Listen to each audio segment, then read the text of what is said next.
کہ دل دکھانا یہ گناہ کبیرہ ہے، کسی کی امانت میں خیانت کرنا یہ گناہ کبیرہ ہے،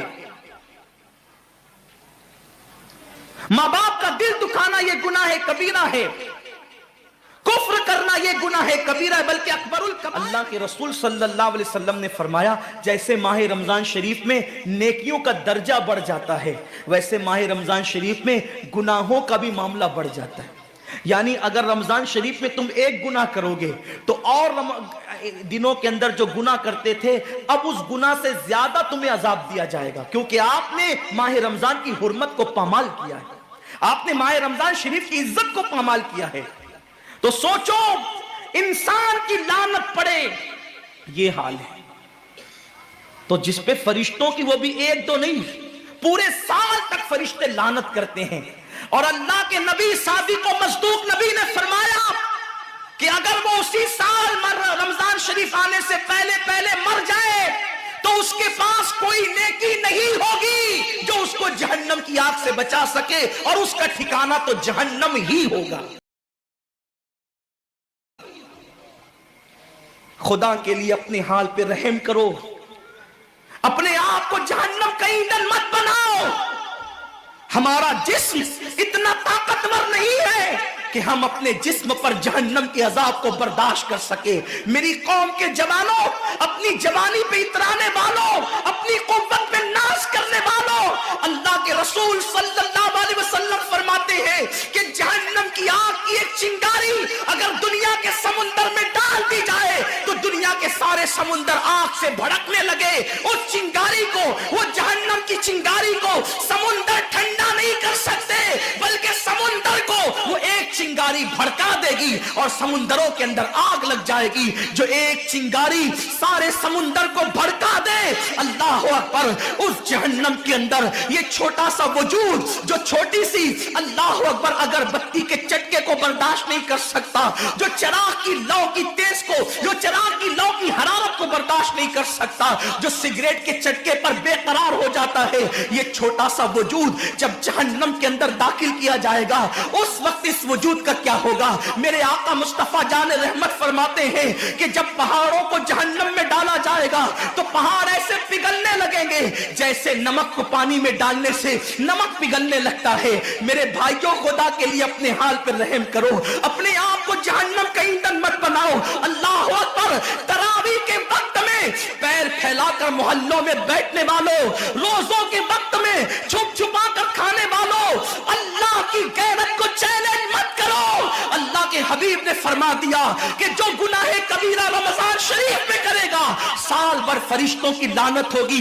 آپ کہتے ہیں مسلمان کلمہ پڑھتا ہے، مسلمان نبی کا غلام ہے، مسلمان نبی پہ جان قربان کرنے کے لیے تیار ہے، اتنی مصیبتوں میں کیوں ہے، اتنی تکلیفوں میں کیوں ہے، کیوں تباہ ہو رہا ہے مسلمان؟ ارے جس پر فرشتے پوری سال لعنت کرے وہ قوم تباہ نہ ہوگی تو کیا ہوگا؟ اس قوم کے گھر نہ جلیں گے تو کیا ہوگا؟ اس قوم کی بیٹیوں کی آبرو نہ لوٹے گی تو کیا ہوگا؟ وہ قوم غربت کی چکی میں نہ پسے گی تو کیا ہوگا؟ آؤ سچی توبہ کر لو، توبہ کے دروازے کھلے ہوئے ہیں، اپنے گناہوں کا احساس کر لو، نادم ہو کر قدرت کی بارگاہ میں پلٹ جاؤ۔ میرا رب فرماتا ہے فَفِرُّوا إِلَى اللَّهِ، کہاں جا رہے ہو؟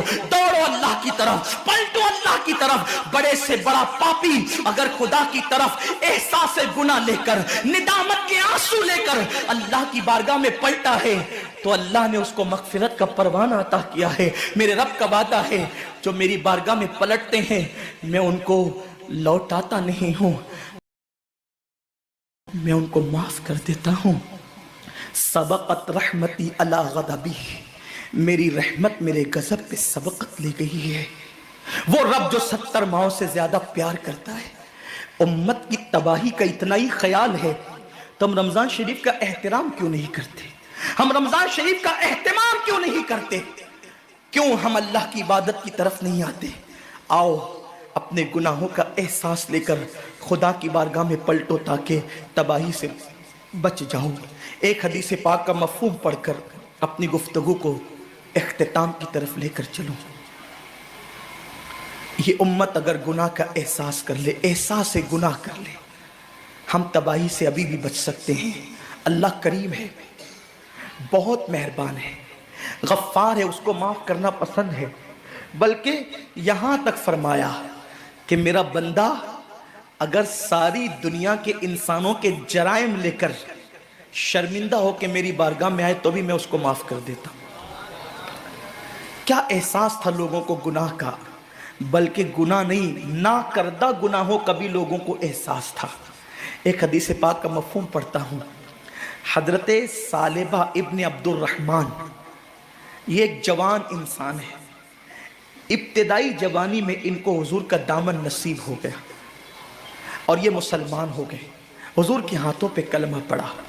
کیا نصیبے تھے ان کے جنہوں نے کلمہ دینے والے نبی کے ہاتھوں پہ کلمہ پڑا تھا، کیا نصیبے تھے ان کے جنہوں نے نماز لانے والے نبی کے پیچھے نمازیں پڑھی تھی، کیا نصیبے تھے ان کے جنہوں نے بشکل مصطفیٰ اللہ کے نور کو دیکھا تھا، کیا نصیبے تھے ان کے جن کی آنکھوں کو خدا بھی پیار سے دیکھتا تھا، کیا نصیبے تھے ان کے جن کا مٹھی بھر جو خیرات کرنا لوگوں کے احد پہاڑ سونا خیرات کرنے سے بھی زیادہ بہتر تھا، کیا نصیبے تھے ان کے جن کے گھوڑوں کی ٹاپوں سے لگنے والی دھول کی قسم قرآن نے یاد فرمائی ہے، کیا نصیبے تھے ان کے جس طرح جنت کا ہونا یقینی قرار دیا گیا ہے ان صحابہ کا جنتی ہونا یقینی قرار دیا گیا، کیا نصیبے تھے ان کے جن کی اقتدا کو نجات کا ذریعہ قرار دیا گیا، کیا نصیبے تھے ان کے جن کو دیکھنا جہنم سے نجات کا ذریعہ قرار دیا گیا، کیا نصیبے تھے ان کے جن کی صحبت اللہ اکبر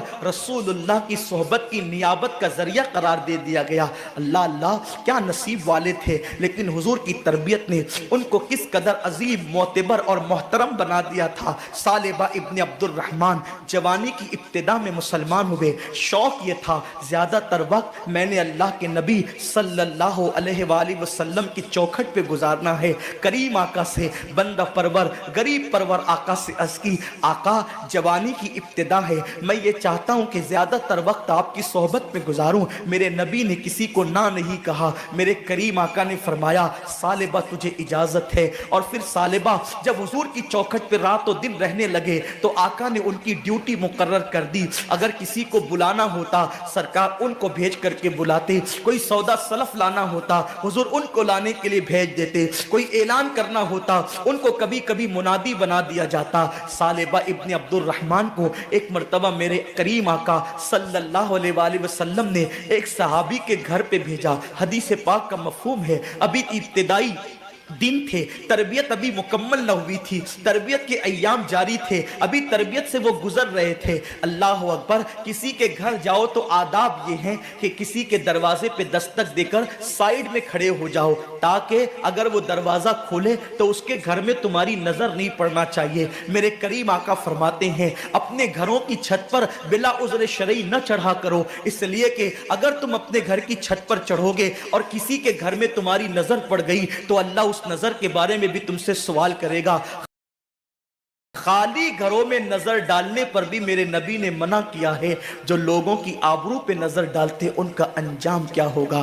حالت روزہ میں جو انٹرنیٹ پر زنا کے مناظر دیکھتے ان کا انجام کیا ہوگا، جو روزے کی عظیم راتوں کے اندر کرکٹ محلے میں کھیلتے ہوئے وقت کو ضائع کر دیتے ان کا انجام کیا ہوگا۔ آج کے لوگ کہتے ہیں مولانا آخر یہ کرکٹ سے مولویوں کو کیا دشمنی ہے، بڑے بڑے دیندار لوگ کرکٹ کھیلتے ہیں، کرکٹ میں کیا گناہ ہے، نہ اس میں بد نظری ہے، نہ بد نگاہی ہے، نہ یہ ہے، نہ وہ ہے، نہ وہ ہے۔ یاد رکھنا کرکٹ میں اگر کوئی گناہ نہ بھی ہو تو جو وقت ضائع ہو رہا ہے نا یہ کیا کوئی کم گناہ ہے؟ وقت کو ضائع کرنا خود گناہ ہے، وقت کا ضیاع خود گناہ ہے۔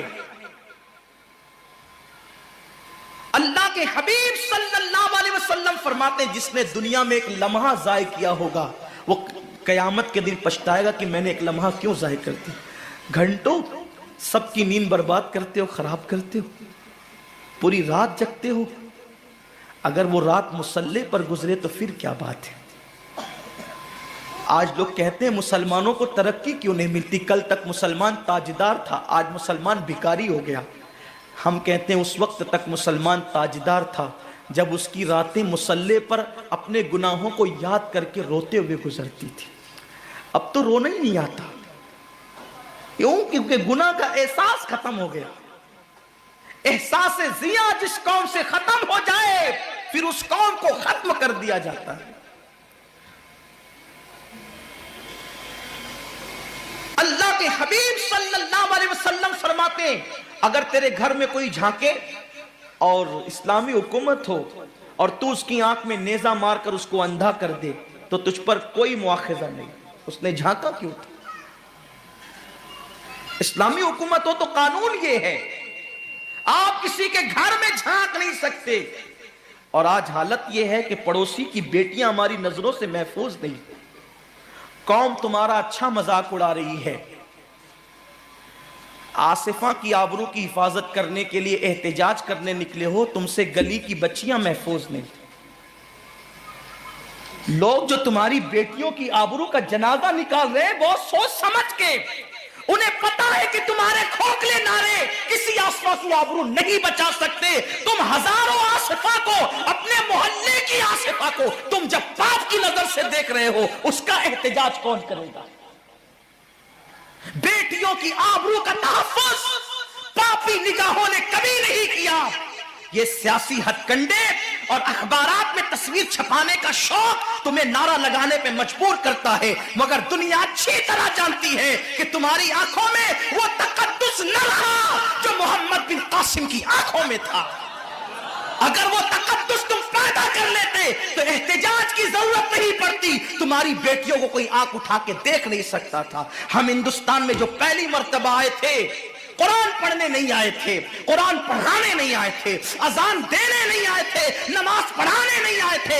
اگر تاریخ اسلامی کا جائزہ لو تو پتا چلتا ہے ہم پہلی مرتبہ جو ہندوستان آئے تھے صرف ایک بیٹی کی عزت کی حفاظت کے لیے آئے تھے۔ اسلامی مملکت کے بادشاہ کو پتا چلا کہ ہندوستان کا ایک بادشاہ جس نے اپنی سگی بہن کے ساتھ نکاح کر رکھا ہے، تو اس نے کہا تھا بیٹی صرف بیٹی ہوتی ہے، چاہے وہ کسی کی بھی بیٹی ہو، ہم 7 سمندر پار جا کر اس بیٹی کی عزت کی حفاظت کریں گے۔ یہ اور بات ہے، تم بیٹی کی عزت بچانے آئے تھے، لوگ تمہارے کردار کو دیکھ کر کے اسلام قبول کر لیا کرتے تھے، یہ اور بات ہے۔ لیکن ہم پہلی مرتبہ نہ قرآن پڑھنے آئے تھے نہ پڑھانے، ہمارا مقصد تھا بیٹی بچانا۔ آج لوگوں کو سوچ رہا ہے بیٹی بچاؤ بیٹی پڑھاؤ، ہم نے تمہاری بیٹیوں کی آبرو بچایا ہے۔ آج ہماری بیٹیوں پہ نظر مت ڈالو، اس لیے کہ ہم نے احسان کیا ہے، بہت بڑا احسان کیا ہے۔ جن کی بیٹیاں چتاؤں پہ جلا کرتی تھی، اسلام نے آنے کے بعد ان کو سہاگن بننے کا تصور اور شعور عطا کیا ہے۔ لیکن بات آج اتنی ہے، نہ ادھر ادھر کی تو بات کر، یہ بتا کہ قافلہ کیوں لٹا، مجھے رہزنوں سے غرض نہیں تیری رہبری کا سوال ہے۔ وہ جوان جو کسی قوم کا سرمایہ، وہ جوان جو تاریخ داں اور تاریخ ساز ہوتا ہے، وہ جوان جو ملت کی آبرو ہوتا ہے، وہ جوان آج اپنے محلے کی بیٹی بہو پہ غلط نظر ڈالے، اور حد تو یہ ہے کہ اب کوئی روکنے والا بھی نہ رہا۔ بلی کے گلے میں گھنٹی کون باندھے، اور اسی کو لوگوں نے فیشن سمجھ رکھا ہے۔ فلموں کے مناظر ہم اپنے محلے میں دہرائیں گے تو یہی حال ہوگا جو دیکھ رہے ہیں۔ ہم فلموں کے مناظر دہرانے کے لیے نہیں آئے تھے، ہم تو یہاں عبادت کے لیے آئے تھے، ہم تو یہاں نگاہوں کے تقدس کے لیے آئے تھے۔ بہرحال تو صالبہ ابن عبد الرحمن کو حضور علیہ السلام نے بھیجا بلانے کے لیے ایک صحابی کو۔ ابتدائی ایام تھے تربیت کے، وہ گئے اور انہوں نے دروازے کو دھکا دے دیا، دستک کی بجائے دھکا دے دیا۔ دھکا دیا تو دروازہ کھل گیا۔ دروازہ کھل گیا تو ایک عورت بیٹھ کر اس دروازے کے پیچھے غسل کر رہی تھی، اس پر ایک نظر پڑ گئی۔